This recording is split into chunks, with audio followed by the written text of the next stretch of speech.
मोह रूपी जो कालापन है, ईर्ष्या द्वेष रूपी जो कालापन है, वो धीरे धीरे धीरे सत्संग रूपी पानी से साफ हो जाएगा।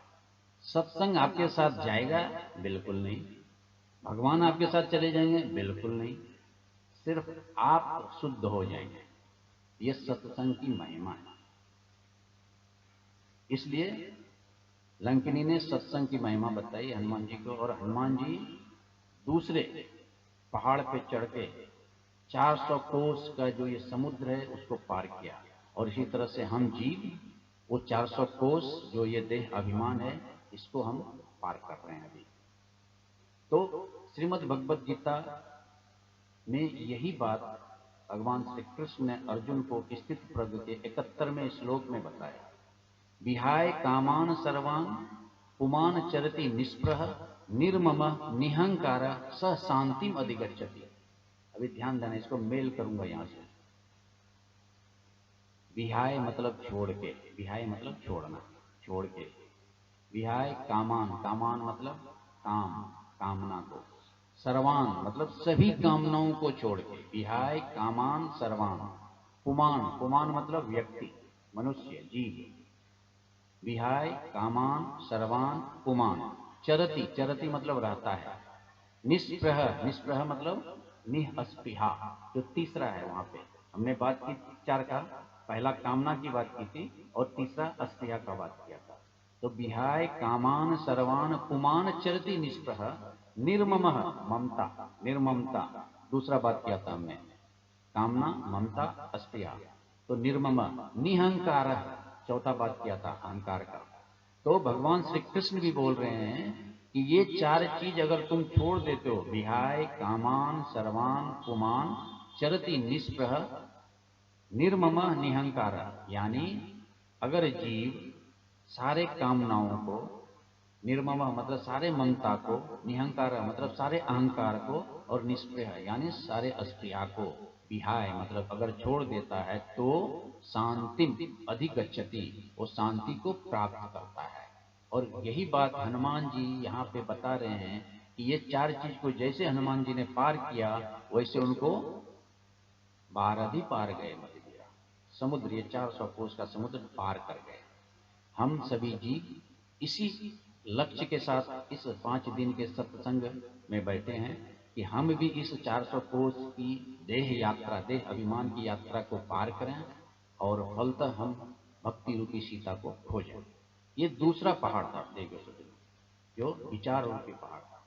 अभी इसी को अगर मैं दूसरे तरीके से बोलूं तो हमारे जीवन में 4 फेज आते हैं, 4 स्टेज आते हैं।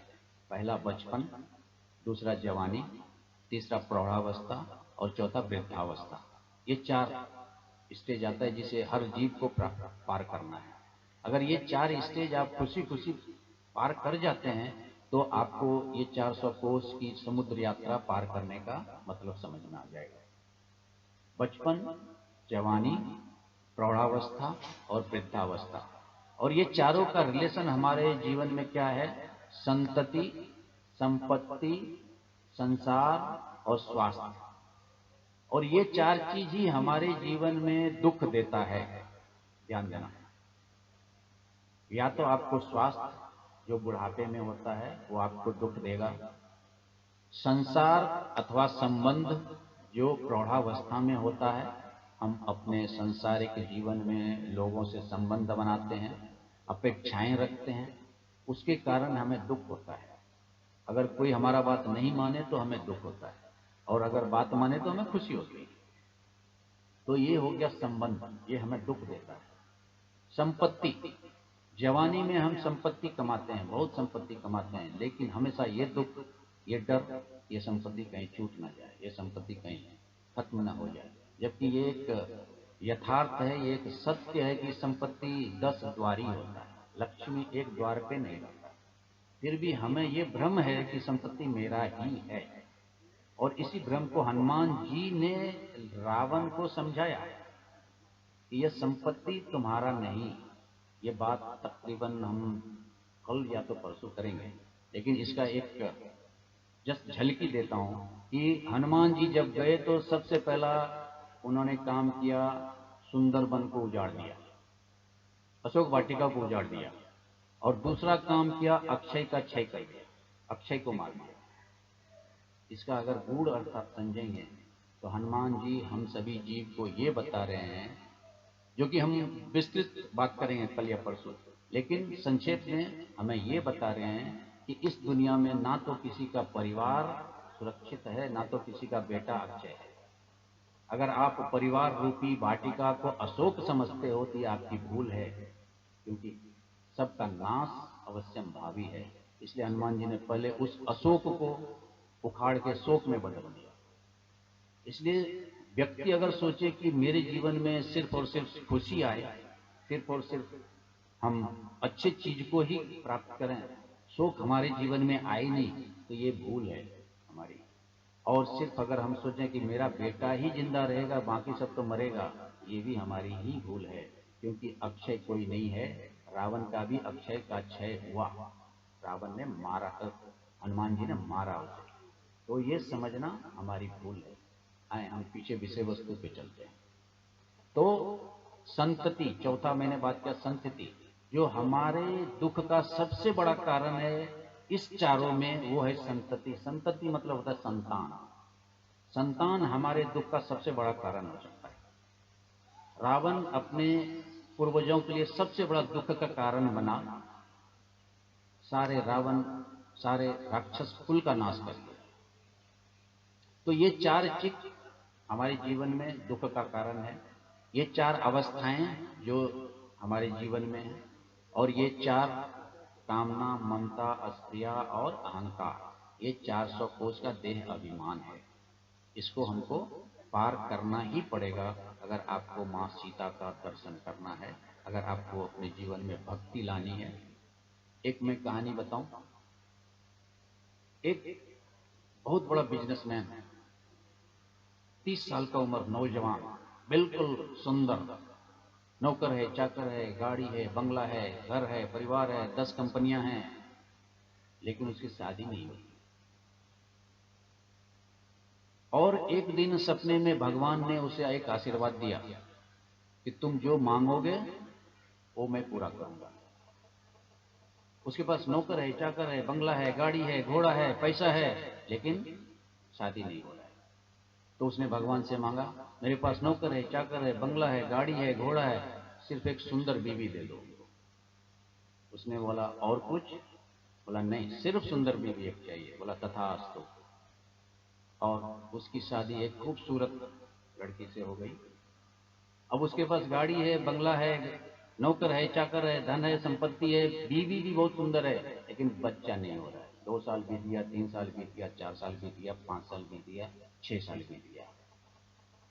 अभी उसकी पत्नी बोलती है, तुमको तो भगवान का वरदान प्राप्त है कि जो तुम मांगोगे वो तुम्हें मिलेगा, तो जाओ जाके संतान मांग के आओ।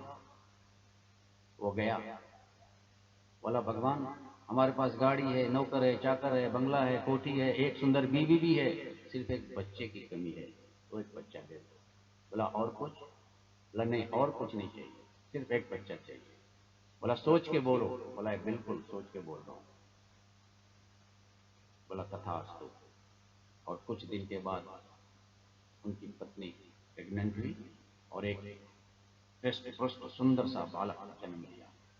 अभी वो इतना खुश हो गया, भोज किया, सभी को दावत दिया, इतना बड़ा आदमी था, सारे नगर को सजाया।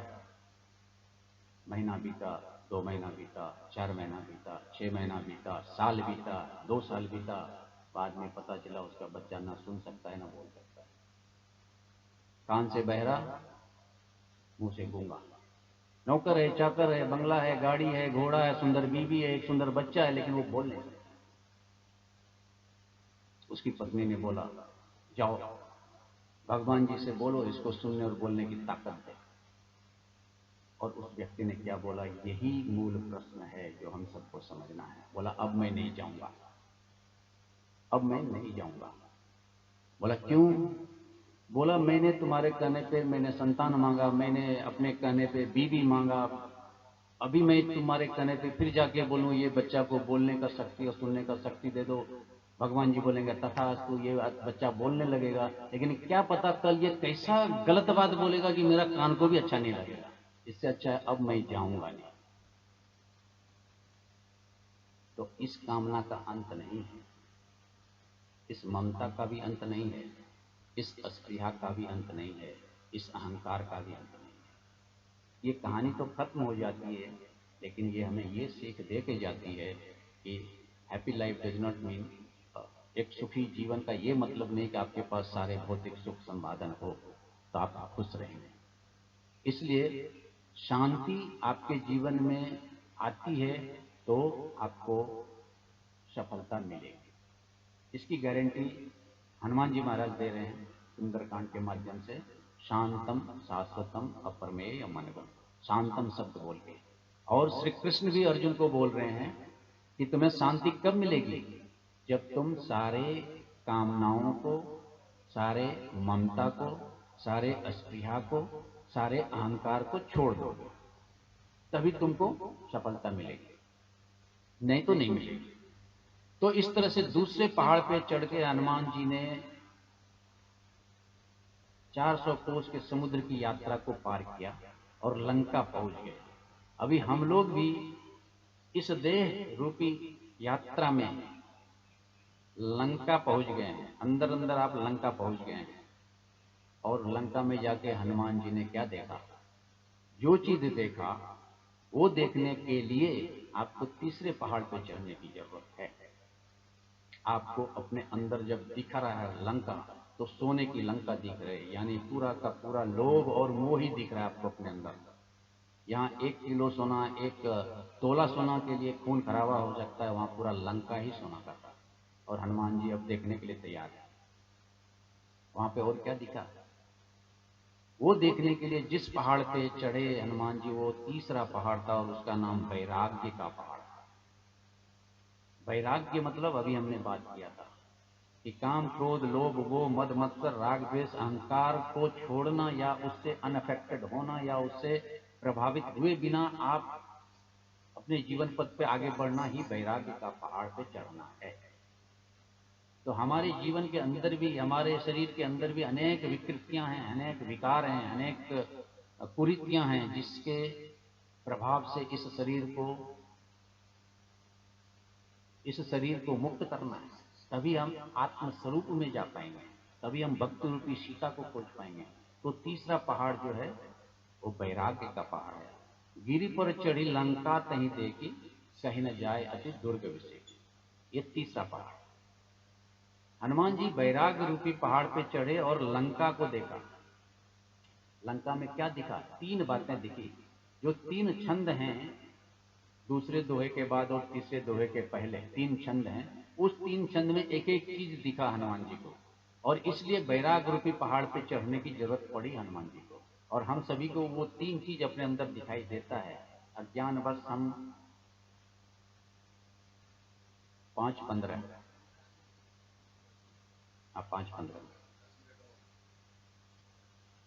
तो हम बात कर रहे थे वैराग्य रूपी पहाड़ पे चढ़ के आप 3 बातों से अपने को बचा पाएंगे। कबीरदास जी ने एक दोहा लिखा, चले चले चले सब कहे पहुंचे बिड़ला कोई, चले चले सब कहे पहुंचे बिड़ला कोई, एक कंचन एक कामनी दुर्गम घाटी दो। और यही 2 चीज उनको दिख गया लंका में, एक कंचन दिखा, दूसरा कामनी दिखा। कनक कोट विचित्र मनिकृत सुंदरया धना धना, चौहट तहट सुबट बीती, 4 गुरु बहुविध। सारा कनक वहीं पे दिखा। कनक मतलब सोना होता है, सोना मतलब लोभ और मोह होता है। तो कबीर बोलते हैं कि एक कंचन, कंचन मतलब भी सोना होता है, एक कंचन ये दुर्गम घाटी है, और ये आपको भक्ति रूपी मां सीता के पास जाने से रोकेगा। घाटी में अगर आप घुस गए तो फिर पहाड़ पे आपको चढ़ने में बहुत दिक्कत होगी। इसी तरह से इस शरीर में जो ये कंचन रूपी घाटी है, कंचन मतलब सोना, सोना मतलब लोभ और मोह, अगर उस रूपी घाटी में आप गिर गए तो फिर आपको वैराग्य रूपी पहाड़ पे चढ़ना ही पड़ेगा, अगर आपको लंका में जाकर के मां सीता का खोज करना है तो कंचन। दूसरा कामनी, कामनी मतलब होता है सुंदर सुंदर लड़की बोले या काम वासना बोले, जो भी बोले। तो दूसरा छंद जो है वन बाग उपवन वाटिका सर कूप बापी सोहि नर नाग सुर गंधर्व कन्या रूप मन मनमोहे। रावण के पास यत्र तत्र सर्वत्र नर का, नाग का, गंधर्व का, सारी पत्नियों को, सारे सुंदर लड़कियों को अपहरण करके वो अपने लंका में लाके रखा हुआ था। ऐसी लड़कियां थी जिसे देख करके मुनि और संत का भी मन मोह जाए। तो वो कामनी, एक कंचन एक कामनी, दुर्गम घाटी दो। और ये दुर्गम घाटी अगर आपको जिंदगी में पार करना है तो वैराग्य रूपी पहाड़ पे आपको चढ़ना पड़ेगा, क्योंकि वैराग्य ही आपको इन सारी चीजों से निजात दिला सकता है। श्रीमद् भगवद गीता अध्याय 6 श्लोक नंबर 34।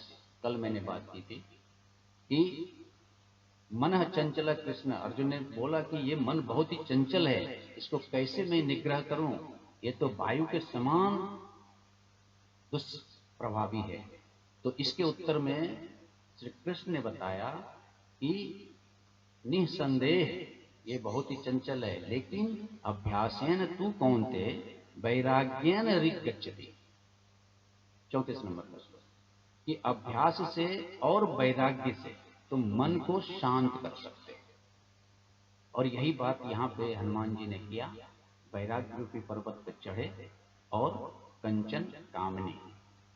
और तीसरा जो था वो क्या था, कई महिष मानुष धेनु खर अज खल निशाचर बच्चे, उसे क्रोध बोलते हैं, तामस बोलते हैं। तामस कच्चा मांस खा रहा है लंका में। तो अगर आप और हम अपने जीवन में तामसी प्रवृत्ति से घिरे हुए हैं तो भक्ति को पाना मुश्किल है। इसलिए ये तीन घाटी, कबीर ने 2 घाटी बोला, लेकिन मेरी व्यासपीठ 3 घाटी बोलती है, एक कंचन, एक कामनी और एक क्रोध, जो तामस का प्रतीक है। ये 3 घाटी से आप अगर ऊपर उठें वैराग्य रूपी पर्वत पे चढ़ के, तो आपको माँ सीता का दर्शन होगा। और ये 3 पहाड़ हनुमान जी ने भी पार किया है। ये 3 पहाड़ हम सभी जीवों को भी पार करना पड़ेगा, अगर सही में आपको भक्ति को पाना है, सही में आपको इस शरीर से ऊपर उठ के आत्म अवस्था में आना है, अगर आपको शरीर सही में इस देह यात्रा को सफल बनाना है, अगर सही में इस जीवन यात्रा को सफल बनाना है, अगर सही में आप अपने गंतव्य को शांति प्राप्त करना चाहते हैं, अगर आप सही में काम, कर्म, ज्ञान और भक्ति के द्वारा मोक्ष को प्राप्त करना चाहते हैं, आपको विश्वास, विचार और वैराग्य रूपी पर्वत पे चढ़ के ही ये सफल हो पाएगा। तो और 10 मिनट है बोले? ओके। तो अभी समिति ये बता रहे हैं कि मेरा समय समाप्त हो गया है, लेकिन 10 मिनट और लगेगा हमको, क्योंकि योग में हम जाएंगे। तो आज हमने 3 पहाड़ की बात की, और कल से इसी 3 पहाड़ पे चढ़ते हुए हम संपूर्ण सुंदरकांड के सुंदर तत्व को हनुमत तत्व के द्वारा अपने जीवन में लाते हुए अंत में भक्ति को प्राप्त करेंगे, जो हमारे हृदय में स्थित है माँ सीता के रूप में। ब्रह्म को प्राप्त करेंगे, जो हमारे मस्तिष्क में स्थित है प्रभु श्री राम के रूप में। और उसके जो नियंता हैं वो हमारे हनुमान जी महाराज हैं। इसलिए हनुमान जी हमारे इस सत्र के हीरो हैं, नायक हैं। और हनुमान जी के द्वारा ही ये संभव है, क्योंकि कल मैंने बोला था कि हनुमान जी वायु पुत्र हैं। तो वायु हमारे नाक से अंदर जाती है और वायु हमारे नाक से बाहर आती है, और इसी वायु के द्वारा हम योग करते हैं, प्राणायाम करते हैं। और ये प्राणायाम, ये योग विचार को अंदर लेता है, जो हमारे मन का भोजन है, मन उसे खाता है। और अगर अच्छे विचार हनुमान चालीसा के माध्यम से अंदर जाएं तो आपका मन निग्रह होगा, आपका मन शांत हो जाएगा। तो आए हम 8 चौपाई से 16 चौपाई हनुमान चालीसा का पढ़ेंगे। आप लोग सब मानसिक जप करेंगे, ध्यान में जाएंगे। प्रत्येक सांस के द्वारा हनुमान चालीसा का एक मंत्र अंदर जाएगा, और प्रत्येक सांस के द्वारा हनुमान चालीसा का एक मंत्र बाहर आएगा। बिल्कुल गहरी सांस लेंगे, नाभि तक सांस जाएगा, फिर नाभि से सांस बाहर आएगा। सारा शरीर आपका हल्का होगा, और मणिपुर पे जो शक्तियां कल हमने छोड़ी थी नाभि पे, उसे जागृत करेंगे। तो आप लोग सब बिल्कुल रिलैक्स हो जाएं, बिल्कुल रिलैक्स। और मैं 8 दोहा से आगे पढ़ूंगा, 8 चौपाई से आगे पढ़ूंगा 16 चौपाई तक। आप लोग मानसिक जप करेंगे और प्रत्येक सांस के साथ उस हनुमान चालीसा का एक एक चौपाई आप अंदर ऐसे लेंगे जैसे आप एक ऊर्जा का आह्वान कर रहे हैं, एक शक्ति का आह्वान कर रहे हैं।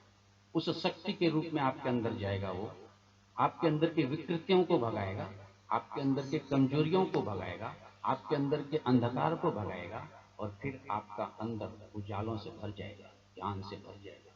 ये योग पद्धति है, ये प्राणायाम की पद्धति है। आए, एक सेकंड के लिए बिल्कुल शांत हो जाए।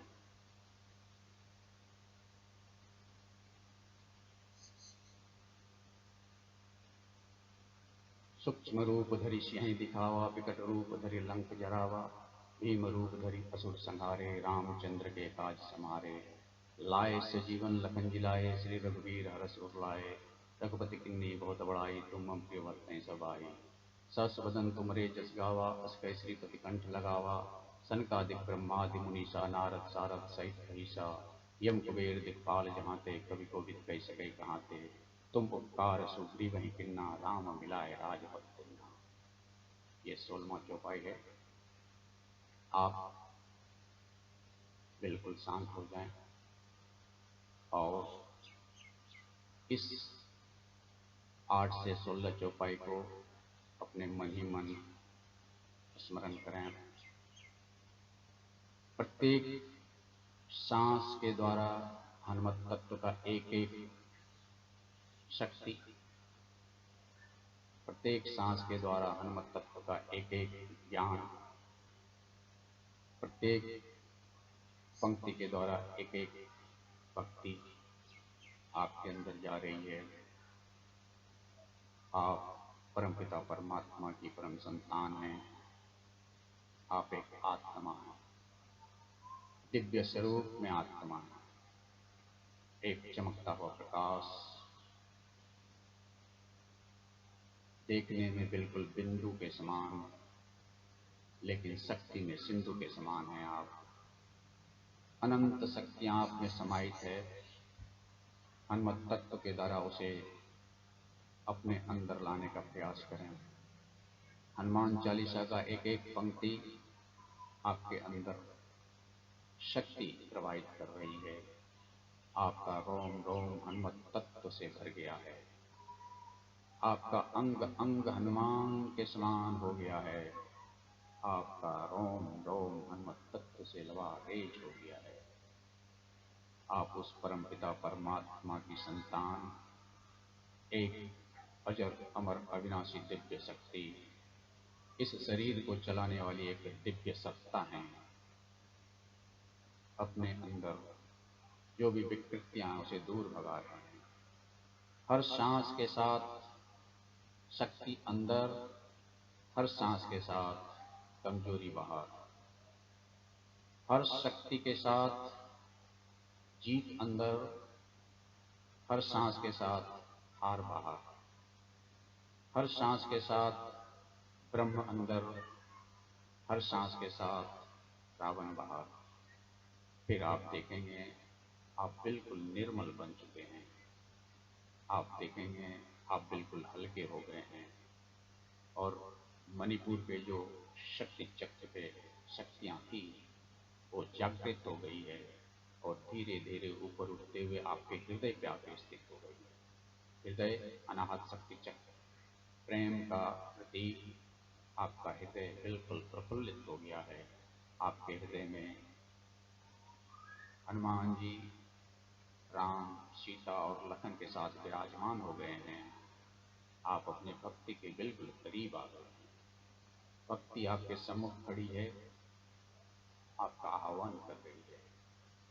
आप उस परमपिता परमात्मा, इस जगत के नियंता को एक जोरदार धन्यवाद ज्ञापन करें। हे प्रभु, आपकी कृपा मात्र से हमारा जीवन धन्य धन्य हो गया। हमारा शरीर बिल्कुल तंदुरुस्त और मजबूत हो गया, हमारा मन बिल्कुल शांत हो गया, हमारी बुद्धि बिल्कुल कुशाग्र हो गई, हम आत्मिक स्थिति में आ गए। हे प्रभु, आपका लाख लाख आभार।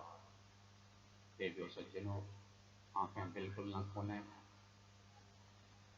आप इस पंडाल में बिल्कुल अकेले, ना कोई आगे ना कोई पीछे, ना कोई शोर ना कोई शराबा। आप जो आए थे अब वो आप नहीं हैं, आप बिल्कुल बदल गए हैं, आप बिल्कुल हल्का महसूस कर रहे हैं, आप बिल्कुल आत्मिक स्थिति में आ गए हैं। कोई भी आवाज आपके कानों तक नहीं पहुंच पा रही है, कोई भी कोलाहल आपको डिस्टर्ब नहीं कर रही है, क्योंकि आप आत्मिक स्थिति में आ गए। अब हनुमान जी अपने हाथों से आपके दोनों नेत्र को धीरे धीरे खोल रहे हैं। आप बिल्कुल जल्दीबाजी न करें, धीरे धीरे आप अपने नेत्रों को ऐसे खोलें जैसे हनुमान जी अपने हाथों से इस नेत्र को खोल रहे हैं, और अपने दोनों हाथों से इस नेत्र को स्पर्श करें। अपने दोनों हाथों में परम शक्ति का अनुभव करें और सारे शरीर में इसे स्पर्श करें, सारे शरीर में इस शक्ति का महसूस करें, और मेरे साथ इस मंत्र का उच्चारण कर सकते हैं तो करें। ओम पूर्णमद पूर्णमिदं पूर्णात् पूर्णमुदच्यते पूर्णस्य पूर्णमादाय पूर्णमेवावशिष्यते। ओम शांति, ओम शांति, ओम शांति। धन्यवाद।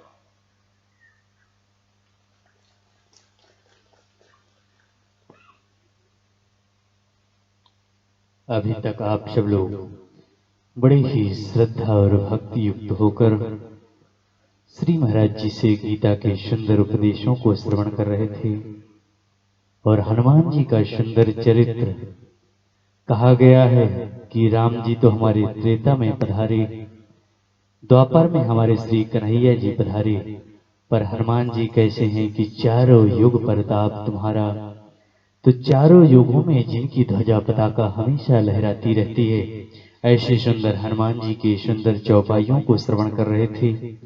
बस कुछ ही क्षणों के पश्चात अयोध्या धाम से पधारे हुए हम